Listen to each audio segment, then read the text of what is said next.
I Jasmine Kaur welcome you all to your YouTube channel We Are Perfect. I hope you all are doing well. And आज हम discuss करने वाले हैं speaking part 3 which is follow up questions after cue card. So without wasting any time, let's start today's video. तो बात कर लेते हैं अभी फॉलो अप क्वेश्चंस के बारे में। तो जैसे कि हमने कल का जो क्यू कार्ड डिस्कस किया था प्रीवियस वीडियो में, तो cue card was about cell phones कि there was a situation when you are not allowed to use your cell phone. तो फॉलो अप क्वेश्चंस जो रहेंगे वो भी सेल फोन से रिलेटेड ही रहेंगे। तो अभी कंसीडर कर लेते हैं एक फॉलो अप क्वेश्चन है, what is the impact of cell phones on our lives. Okay, so अभी आपको इसका आंसर कैसे देना है, ऐसे एक सेंटेंस में या दो सेंटेंस में आंसर नहीं देना है। एंड ऐसा भी ज़रूरी नहीं है जैसे हमने पार्ट 1 में किया था कि हमको डायरेक्ट आंसर दे देना है सिर्फ एक सेंटेंस में, देन आपको उसको एलेबोरेट करना है। इसमें आप एक छोटा सा इंट्रो दे सकते हैं या स्टार्टिंग दे सकते हैं, जैसे आप कह सकते हैं कि सेल फोन्स का हमारी लाइफ के ऊपर पॉजिटिव इम्पैक्ट भी है, नेगेटिव इम्पैक्ट भी है, बोथ हैं। तो आपने इंट्रोड्यूस कर दिया कि दो तरह के इम्पैक्ट्स हैं, तो एग्जामिनर का माइंड प्रिपेयर हो जाएगा कि अभी ये दो तरह की चीज़ें बताने वाले हैं। पहले पॉजिटिव शुरू कर लीजिए, अगर आपने पॉजिटिव बोला है तो पॉजिटिव बता दीजिए कि सेल फोन्स कितने बेनिफिशियल हैं, कैसे हमें हेल्प करते हैं, कैसे हमें सपोर्ट करते हैं, बिना सेल फोन्स के लाइफ कितनी डिफिकल्ट है। तो आप इस तरह के 3 to 4 सेंटेंसेस ऐड कर सकते हैं। देन आपने बताना है कि सेल फोन्स के नेगेटिव क्या है हमारी लाइफ में। तो नेगेटिव्स आप बता सकते हैं कि इसका ओवर यूज़, राइट, और आप इसको रिलेट भी कर सकते हैं एज ग्रुप्स के साथ कि जैसे किड्स हैं या स्टूडेंट्स हैं, वो अपना ज़्यादा टाइम जो इसके ऊपर स्पेंड करते हैं, वीडियो गेमिंग हो गया, साइबर क्राइम हो गया, तो इस तरह की जो आपका है नेगेटिव जो है वो भी आप बता सकते हैं। तो इस तरह से जो आपको फॉलोअप क्वेश्चंस का आंसर देना है वो लेंथियर देना है, ऐसे स्मॉल आंसर्स नहीं देना है, एक दो सेंटेंस में नहीं देना है। ये तो हमने एक एग्जाम्पल ली थी, ओके, कि impact of cell phones on our lifes. But अभी आपको क्या करना है, सारे ही क्वेश्चंस जो भी फॉलोअप क्वेश्चंस हो गए वो 5 to 6 फॉलोअप क्वेश्चंस हो सकते हैं। एंड हाँ, सेल फोन से रिलेटेड ही सारे हों ऐसा ज़रूरी नहीं है, हो सकता है पहले जो 3 to 4 सेंटेंस तो सेल फोन से रिलेटेड हों, देन जो आगे वाले क्वेश्चंस हो वो टेक्नोलॉजी से रिलेटेड भी हो सकते हैं। तो बी प्रिपेयर्ड, ऐसे माइंड को एकदम ब्लैंक मत करिएगा। तो क्वेश्चंस जो है वेरी भी कर सकते हैं, डायरेक्ट क्यू कार्ड से लिंक्ड नहीं भी हो सकते, नेक्स्ट वाले इनडायरेक्टली लिंक हो सकते हैं।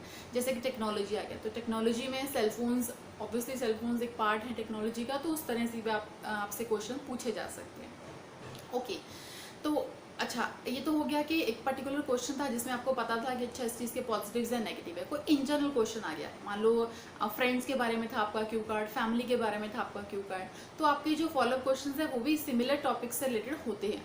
तो आपको उस केस में कैसे आपका आंसर जो है लेंथियर कर सकते हैं, उस केस में आपको क्या करना है, पहले तो आप फॉलोअप क्वेश्चन को समझ लीजिए, ओके, फिर आप उसमें आप बताइए कि उसका इन जनरल आंसर दे दीजिए। फ्रेंड्स के बारे में है फॉलो क्वेश्चन, फैमिली के बारे में इन जनरल एक लाइन बोल दीजिए। उसके बाद आपको अपना पर्सनल एक्सपीरियंस ऐड कर सकते हैं।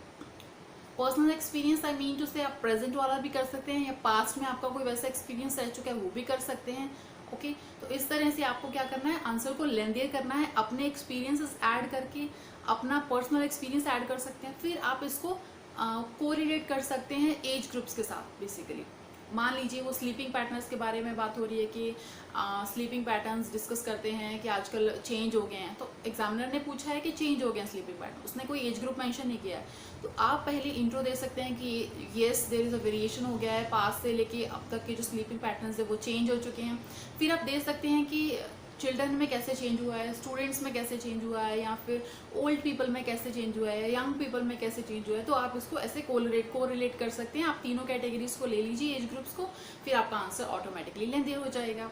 या फिर आप पास्ट प्रेजेंट का भी ले सकते हैं कि पास्ट में स्लीपिंग पैटर्न्स ऐसे थे कि लोग पीसफुल लेते थे अपनी स्लीप जो थे और टाइमली सो जाते थे, गैजेट्स नहीं थे, इन्वॉल्व नहीं रहते थे वो वेरियस एक्टिविटीज़ में। और फिर आप प्रेजेंट का ले सकते हैं कि आज के टाइम में स्लीपिंग पैटर्न डिस्टर्ब्ड हैं, उसमें क्या है, लोग कॉशियस नहीं है, हेल्थ कॉशियस नहीं है, वो टाइमली सो नहीं पाते हैं। क्यों? क्योंकि उनकी इंगेजमेंट्स इतनी ज़्यादा है, वर्किंग आवर्स ज़्यादा हो गया। तो इस तरह से आपको कहानी बनानी है और फैक्ट्स ऐड करते जाना है और लेंथी और आंसर देना है। एक और इम्पॉर्टेंट चीज़ सेल फोन्स के बारे में ये है कि अगर आपसे क्वेश्चन नहीं पूछा गया है या किसी भी टॉपिक के बारे में आपसे क्वेश्चन पूछा गया है, तो अगर आप उसको एक ऑर्गेनाइज्ड वे में आप उसको एक्सप्लेन करते हैं तो क्या है, आप एग्जामिनर का नेक्स्ट क्वेश्चन कट कर देते हो। तो आपने एक क्वेश्चन को अच्छे वे में एक्सप्लेन किया।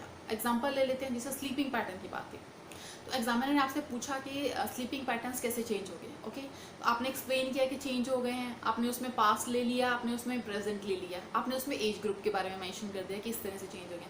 तो हो सकता है एग्जामिनर का नेक्स्ट क्वेश्चन हो कि पास्ट में कैसे थे स्लीपिंग पैटर्न्स, तो वो आपने ऑलरेडी कवर कर लिया है। तो इस तरह से जो है अगर आप नेक्स्ट क्वेश्चन कवर कर ले तो it's a positive thing. It means कि आप अच्छी तरह से एक्सप्लेन कर रहे हैं, एग्जामिनर को बार बार वाई नहीं पूछना पड़ रहा है। सेम सेलफोन्स के बारे में आपने बता दिया कि उन्होंने बोला कि सेलफोन्स हमारी लाइफ को कैसे इम्पैक्ट कर रहा है, तो आपने बोल दिया कि देयर आर वेरियस जो है तरीके हैं जिससे वो हमारी लाइफ को इम्पैक्ट कर रहा है, पॉजिटिव्स भी हैं नेगेटिव्स भी हैं। देन आपने पॉजिटिव्स बता दिए, नेगेटिव्स बता दिए। अब ये भी हो सकता है जो नेक्स्ट क्वेश्चन है एग्जामिनर का वो ये हो सकता है कि पॉजिटिव्स क्या हैं, या ये हो सकता है कि नेगेटिव्स क्या हैं। आपने पॉजिटिव नेगेटिव दोनों कवर कर लिए, इट मीन्स आपने एग्जामिनर का जो नेक्स्ट वाला क्वेश्चन है उसको पहले ही कवर कर लिया। तो एक पॉजिटिव चीज़ है, इसका मतलब आपका जो आंसर है वो अच्छी लेंथ वाला है और आपने उसको ब्यूटीफुली कवर किया। That's all for follow up questions. Yes, tenses का ध्यान रखिए। अगेन मैं कह रही हूँ, ऑब्वियसली अगर आपके पास एक्सपीरियंस नहीं है क्यू कार्ड से रिलेटेड लाइफ में आपके, तो आप उसको इमेजिन कर रहे हैं, लेकिन इमेजिन इस वे में करिए कि वो पास्ट है तो पास्ट ही मान के चलिए, तो पास्ट में ही आंसर्स देने हैं। प्रेजेंट है तो प्रेजेंट में ही देने हैं, ओके। एंड मोस्ट इंपॉर्टेंट चीज़, आप आई कॉन्टैक्ट रखिए। जैसे हम नॉर्मल फ्रेंड्स के साथ बात करते हैं तो एग्जामिनर के साथ आई कॉन्टैक्ट बना के रखिए, लगे कि आप उनको अपनी बात बता रहे हैं, उनकी अपनी बात समझा रहे हैं, कन्वे कर रहे हैं। तो ऐसे नहीं कि एग्जामिनर सामने बैठ के पूछ रहा है और आपका आई कॉन्टैक्ट नहीं है, आप टेबल की तरफ देख रहे हैं, अभी पेन पेपर किसी चीज़ की तरफ नहीं देखना है, लेफ्ट राइट। कई लोग होते हैं कि रूफ की तरफ ही देखते रहते हैं, एग्जामिनर आंसर्स पूछ रहे हैं, तो वो सब नहीं करना है।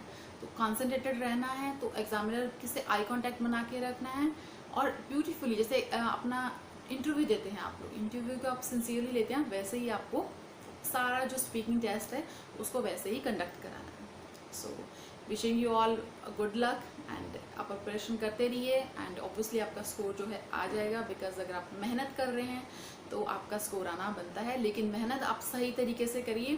Cramming is not allowed, again I am saying, क्योंकि बहुत सारे बच्चे क्या करते हैं, उनके पास सैम्पल आंसर्स अवेलेबल हैं, उसको क्रैम करके टिट्टो बोलते हैं, ओके। तो ऐसा होता है कि एग्जामिनर ने एक तो आपसे पूछना नहीं है, उसने तो कितने बच्चों का टेस्ट लेना है उस दिन, तो उनके पास क्वेश्चंस जो हैं सिमिलर होते हैं। हो सकता है आपसे जो क्वेश्चंस पूछेंगे आपके जो पहले बच्चे आए थे, हो सकता है आपके पहले जो 10th नंबर पे आया था तो उससे भी सेम क्वेश्चंस पूछे हों, फिर नेक्स्ट वाले 10th से भी वही पूछने हो।